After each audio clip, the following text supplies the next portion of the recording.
Hey, what is up guys? It's your boy Speed here, and today we're going to be looking at OG, the new roster for, I guess, kind of OG. If you don't know who's on this roster and you're out of the loop, it's No-Tail, position 5, No One, typically known as a mid laner, actually playing safe lane, Seb on the off lane, not surprisingly, MSS playing position 4, also not surprising, and Thompson on the mid. So the only weird thing we have here is No One on the safe lane, because he is traditionally a mid player. Either way, we're going to be watching No One's safe lane, seeing how good he is at this role. This guy, if I'm not mistaken, was rank 1 for quite a while in his region. So he's obviously one of the best players in the world, right? No doubt, one of the best players in the world. I have no doubt as well that he's going to be able to transition comfortably to the safe lane and do a good job. This game, he's playing Clinkz. I really think that this is a good pub hero. I honestly think it's underrated at a pro level as well. I'm particularly a fan of Clinkz against Beastmaster. I've played against this matchup multiple times from the perspective of the Beast. Very hard. Very hard. I don't think it's good in the game. I don't think it's good in lane.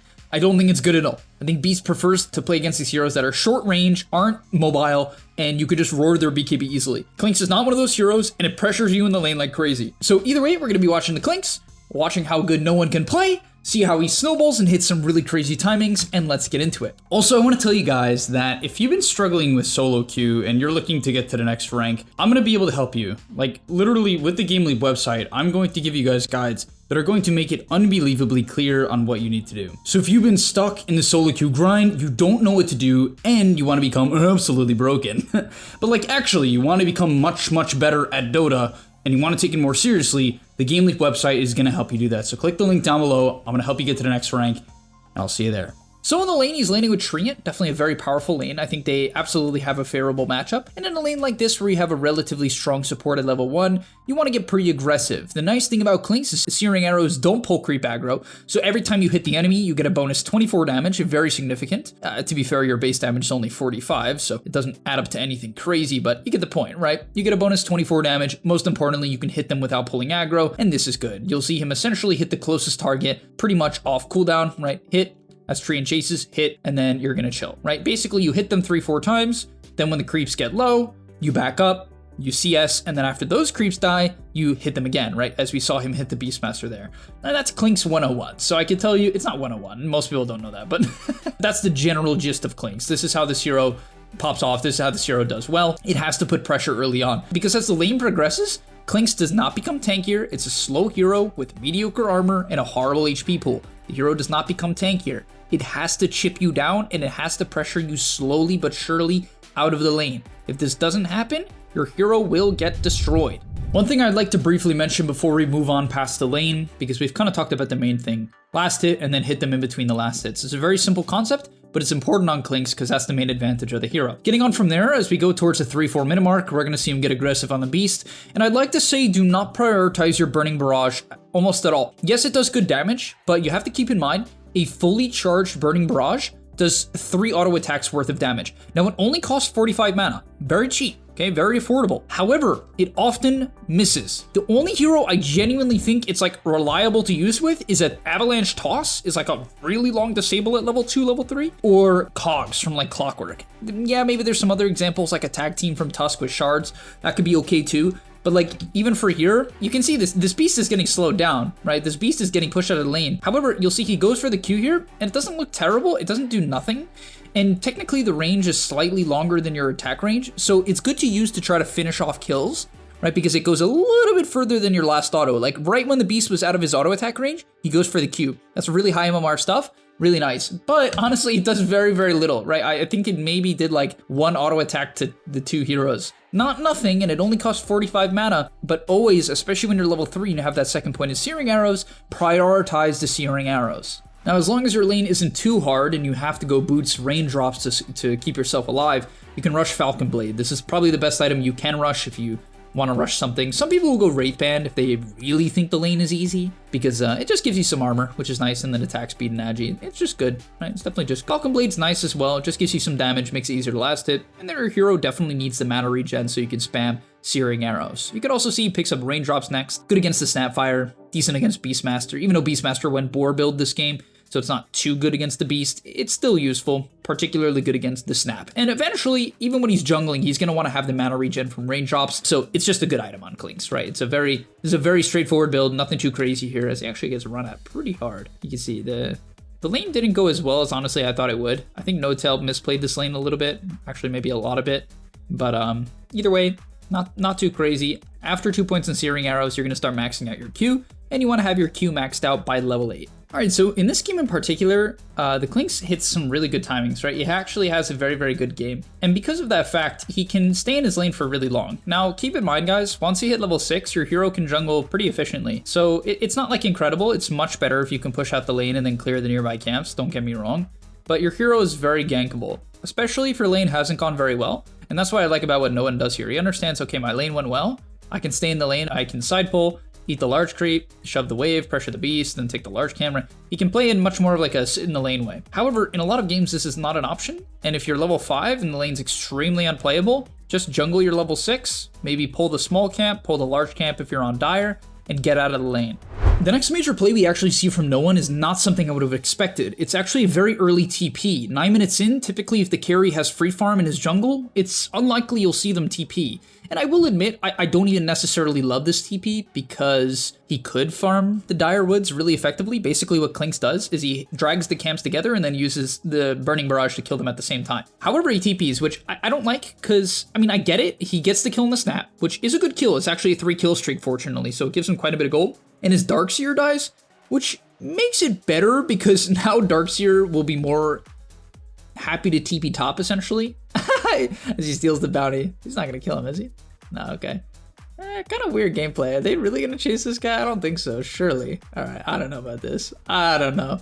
He's getting active. It's cool, it's something, but like, I don't know, man. I will admit, I don't love this sequence just because I feel like he could have wiped through the Dire Woods and then even defended his top tower a bit harder. Yes, you have to be afraid. Perhaps part of the reason he's afraid to sit here is because this beast is going to have Helm Dom soon and Roar, and you can definitely get ganked, right? Especially at level 10, the snap will skill ult with the tome, and you can die. So I kind of respect it in that regard. If that's his thought process, perhaps I need to learn something from this, and there's a lot to take out of it. Maybe that's the idea, but he does kind of come back to the lane anyway on that exact timing, which makes me think like that isn't necessarily what it was. So I would just be aware of this, guys. I would personally just focus on more so snowballing your game with jungle creeps. If you're given the opportunity to completely free farm, stack camps, and drag camps together, it's very efficient. And your hero primarily wants to hit the Gleipnir timing plus level 12. That's when Clinkz becomes a really stupid hero because Death Pact, your ultimate, doubles the damage and doubles the bonus health. Almost. So it becomes a completely different hero, like a completely different hero. So I really, really prefer the greedy Clinkz if given the opportunity. In terms of skill build, by the way, you're going to leave Searing Arrows at 2 points. Almost everyone then maxes out Skeleton Walk, just so you can get around the map, move around, push in lanes, kill a camp, and just basically be active. As he goes for a kill on Tiny here. I like this play. The reason why I like this play is he saw that Tiny was alone. He sees a bunch of heroes mid at the time, so he knows it's relatively safe, and the bottom lane was being farmed by Darkseer, so he doesn't want to like run bottom and take the farm away from a farming offlaner. Instead, he can make a nice play with the help of his DK and kill off the Tiny top. I think that's extremely high skill. From there, he rotates the Ancients. Unfortunately, he doesn't have any stacks, which I think is a bit of a shame because I think one of the main benefits of Clinkz is you stack for him, and then basically when he gets his ulti, and most importantly Maelstrom, he can use his Q to easily clear through the Ancients. So I personally would have liked to see maybe OG put a priority on that. I don't know, maybe they didn't, they got taken and I missed it, but it's something really good. If you have a Clinkz on your team, and you're a support player, or you're an offlaner with a unit that can stack the camp, whatever it is, it's really good with Clinkz, because he wipes through Ancients, and once again, he's playing for a very clear timing at level 12. So we'll see no one move back to the top side of the map here. He's top wave shoving in, Darkseer's farming bottom. The DK is looking to make a play in the jungle. I think he's dead. But he'll clear the top wave. Then TP's bottom. Whoa. Is he going to farm Ancients? No, he gets out of top. Wow, really afraid of the smoke gank potential. Really just wanting to play behind his team. So I guess he's kind of approaching this game from the perspective of like he needs to just keep himself in defensive positions. Here he shows up to a fight. This one doesn't go well. His team gets team wiped before he even gets there. So unfortunately he just has to run away. I expect him to...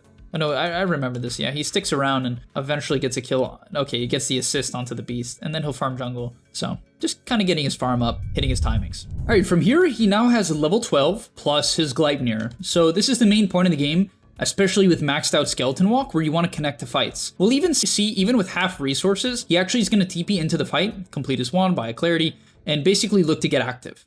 You do have to be careful about your ulti ending. The amount of times I've watched a 2k, 3k Mark Clinkz show up to a fight with their ulti right about to end, and then it ends, and then they still try to fight with like no death pact is insane, and it's so game losing.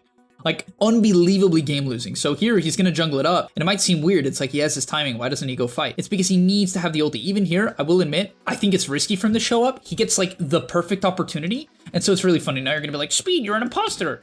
Everything you say is wrong. No one just did exactly what you said he shouldn't.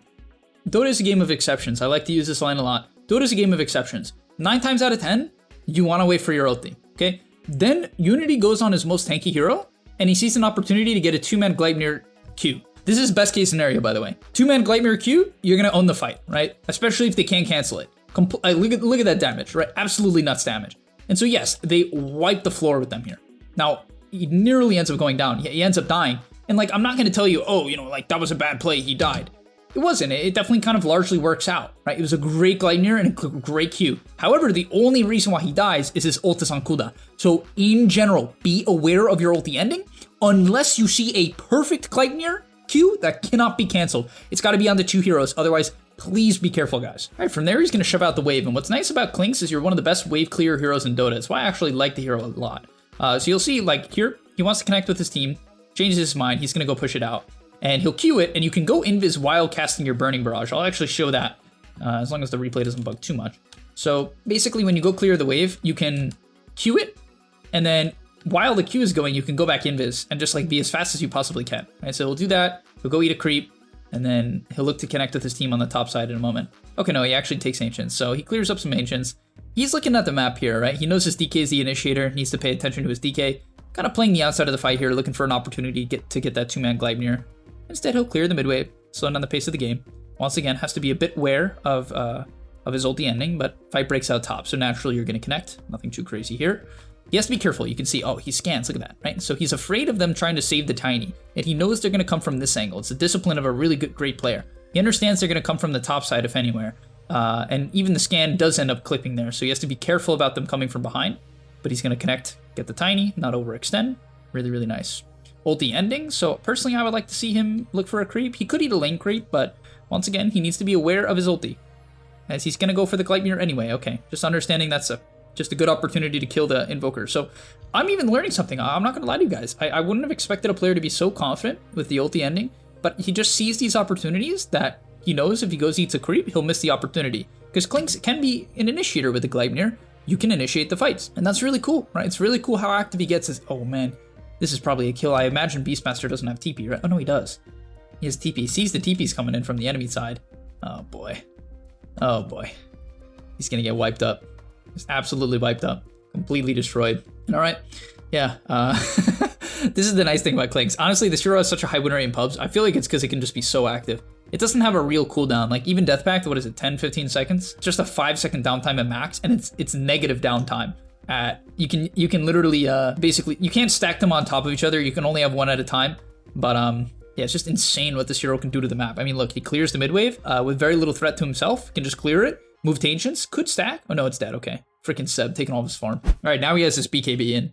He's a complete menace. It has to be a little careful this game. They have the roar, but he should be okay with like living armor and overgrowth. I think it's very I mean, his armor is literally doubled by Treant practically. There's a DD, but no, he's going to ignore the DD. Sees that the fight's happening. Has probably a good angle on the Gleipnir here. Can hit 2 or 3. Oh, this is a 2-man onto the Tiny and the CM. Oh, it's on cooldown. He didn't realize either, but it's okay. Oh, nice vacuum. Kind of connects the Burning Barrage on the Beast a little bit there. That's a cool combo, the vacuum Burning Barrage. Definitely pretty practical, actually. Very nice as they get the kill, and he actually finds the... Look at that damage. Oh, with the DD. He's hitting for 400 right now. Absolutely insane. And you know, when you move towards this point of the game where you're hitting for like 250, I think realistically he's hitting for what right now? No, he's hitting for 300 without DD. DD's only giving him 100 damage, right? Yeah, DD's only going to give him about 100 damage, so he's hitting for 300 right now, and that's when you want to pick up this Crystallis and this Daedalus. That's why Daedalus is primarily the third item. Some games you'll see Scotty. For a while there was a D-Lance build, but this Gleipnir build has been... The reason why D-Lance is nice is it lets you cast your Q from further, because I think it goes further the more attack range you have. It doesn't say it in the description, but I think it goes further the more attack range you have. I know that's the case for Drow Multi-Shot, and I think it's the case for Burning Barrage, but basically your hero for a while would go Dragonlance and like really try to play the outside of the fight that way. It has recently more so shifted towards, some people still buy the D-Lance, but has more shifted towards this like early Gleipnir, which you just get active with, and then this second item BKB to really play off that level 12 timing. And now he's level 18, and yeah, this game is it's getting into dangerous territory. This Clinkz is in unkillable territory. Aegis, when he eats a creep, he has 3k HP. Living Armor from the Treants as well. Greaves from the Darkseer. Solar Crest from Darkseer too. He's this is OG coming online. You know, I don't think there's I don't want to say there's not much Unity can do, but you got to be a bit afraid, right? Unity has a Clinkz problem for sure. Is he's gonna find the beast, just drop a casual combo. Doesn't do too much. Force Staffs are definitely the counter to Clinkz for sure. As we actually see one come out there, and really nice play from Unity. They get the Force Staff out. No one not going to be able to do too much damage to this tiny use BKB. And he's out of mana. This is actually pretty bad. I feel like they shouldn't be sticking around. He's also going to have to find a creep to eat. He's going to go for the aggressive Gleipnir. They just want to chase, try to punish the Invoker. But they don't find him. Great kiting from Unity here, honestly. Really top tier stuff from Unity. Playing the outside of the fight, playing the max range that they can. He'll eventually get his creep, get the level 20 talent. Let's see what he went for talent. Skeleton Walk at level 10, pretty standard. Death Pact Health at 15, also pretty standard. 20, this is the only one you could go either way. The attack range is really nice when you want to be the Siege hero.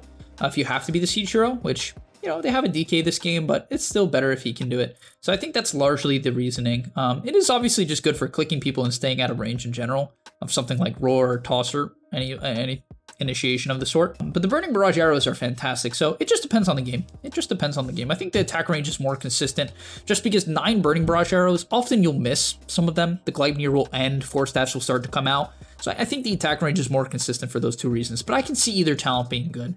Especially if your team has hard stuns, then maybe you could opt more towards that 3 Burning Barrage talent, because you're more likely to hit all of the barrages. As you're going to go back to the high ground bottom, trying to force the enemy team back, Daedalus up. Has to be a bit careful about the toss back into the Roar. Oh no. The Invoker. Is he not a BKB? Oh my god, he has no defensive item. How does he just walk up like that with no defensive item? That's insane. Gleipnir Q just actually straight up kills him, and the beast is half HP. And now with the attack range talent, look, he can hit him from pretty far away here. Other talent, you actually couldn't hit him there. 1 crit, dead. Oh no. They were doing such a good job, and then the Invoker just killed himself. Oh boy. Well, that's going to be the end of this match. Daedalus Clinkz is something to be afraid of. He will deal, his Q does usually about 1800 damage at this point of the game, which is insane, right? It's just a disturbing amount of damage. Considering it's a pretty low cooldown at 18, you can usually get 2 of them off in a team fight, assuming you kite out of it. And yeah, thank you guys so much for watching as he finds another nice Gleipnir. Oh, beautiful. You love to see that. The vacuum into the barrage. They just all get obliterated. Cool combo. Cool combo. Not that easy to use, especially when BKBs come out and if the game's closer. I don't think that combo is like too practical, but it definitely can happen. It happened twice this game. Not in that extreme of a way where he hit 4 heroes with it, but either way, thank you so much for watching. I'll see you guys in the next one, and I'm out. Peace. And that's all, but remember, before you leave, before you tune out, subscribe to the Game Leap website where we are going to help you get to the next rank. If you're stuck, click the link down below, and I'm out. Peace.